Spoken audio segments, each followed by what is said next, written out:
നമസ്കാരം കൂട്ടുകാരെ, ഞാൻ പീറ്റർ ചോളു. ഇന്നത്തെ വീഡിയോ അതായത് 5/8/2026 ബുധനാഴ്ച രാവിലെ റബ്ബർ വില നോക്കുമ്പോൾ Kottayam RSS 4 kilo 284, RSS 5 kilo 281, ISN20 252, latex 60 യാർഡ്സിൽ 197 60 പൈസ.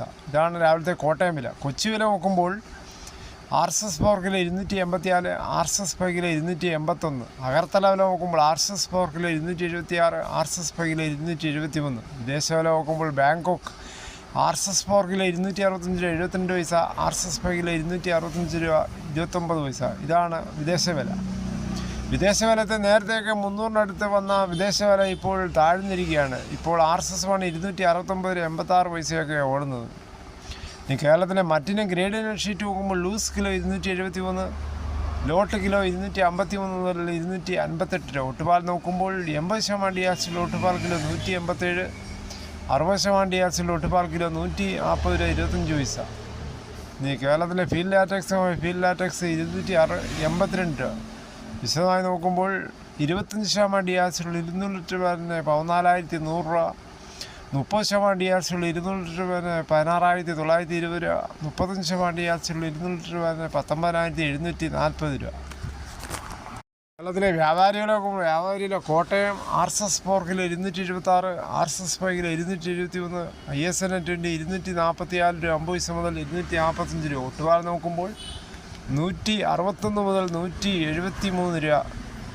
ഇനി കർണാടക വില നോക്കുമ്പോൾ RSS 3 280 രൂപ 50 പൈസ, RSS 4 280 രൂപ, RSS 5 275 രൂപ, ലോട്ട് 251 രൂപ. ഒട്ടുപാൽ നോക്കുമ്പോൾ 173 രൂപയാണ് കർണാടക വില. കർണാടക വിലയിൽ ഇപ്പോൾ നല്ല വർധനവുണ്ട്. ഈ കേരളത്തിലെ മറ്റ് വില നോക്കുമ്പോൾ സ്വർണ്ണം 22 ക്യാരറ്റ് 13,200, ഒരു പവൻ 1,05,600. ഇന്നലെ വൈകിട്ട് 1 ഗ്രാമിൻ്റെ മുകളിൽ 20 രൂപയും ഒരു പവൻ്റെ മുകളിൽ 160 രൂപയാണ് സ്വർണ്ണവിലയിൽ കുറഞ്ഞ്.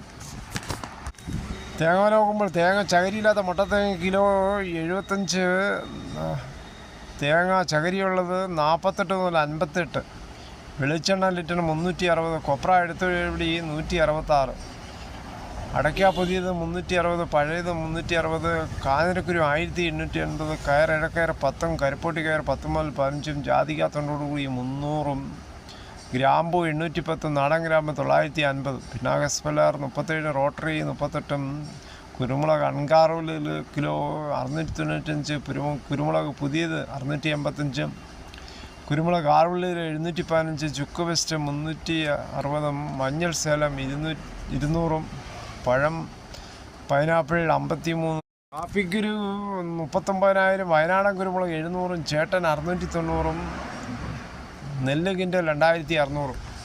അതായത് 102 സീറ്റുമായിട്ട് അധികാരത്തിൽ വന്ന UDF സർക്കാർ കോൺഗ്രസ് മാനിഫെസ്റ്റോയിൽ പറഞ്ഞതാണ് സൗജന്യ സ്ത്രീകൾ യാത്ര KSRTCയിൽ നടപ്പിലാക്കുമെന്ന്. പക്ഷേ അത് നടപ്പിലാക്കി സൗജന്യ യാത്രാ പദ്ധതിയായ പ്രിയദർശിനി ബസ്സിൽ സ്ത്രീകൾ തള്ളിക്കയറുന്നുവെന്ന്, എന്നാൽ മക്കളെ ഫീസ് നൽകി സ്വകാര്യ സ്കൂളിൽ ചേർക്കുന്നുവെന്ന് മന്ത്രി കൂടിയായ CP ജോണിൻ്റെ അഭിപ്രായം. അസുഖം വന്നാൽ സർക്കാർ ആശുപത്രി വരാന്തയിൽ കിടക്കുന്നുവെന്നും അദ്ദേഹം പറഞ്ഞു. പിന്നീട് മന്ത്രി തിരുത്തിയുണ്ട്. ബസ് കൂലി നൽകാൻ പോലും പണമില്ലാത്ത ലക്ഷക്കണക്കിന് ആളുകൾ കേരളത്തിലുണ്ടെന്ന യാഥാർത്ഥ്യത്തിലേക്കാണ് താൻ വിരൽ ചൂണ്ടിയെന്ന് പ്രസ്താവനയിൽ ഉറച്ചു നിൽക്കുന്നുവെന്ന് അദ്ദേഹം അറിയിച്ചു. എന്തായാലും ഇങ്ങനെ സൗജന്യം കൊടുത്താൽ കേരളം മുടിയും. കാര്യം കൃഷിയിലായാലും മറ്റും സൗജന്യം കൊടുത്താൽ ഉൽപ്പാദനം നമ്മുടെ നാട്ടിൽ കൂടും.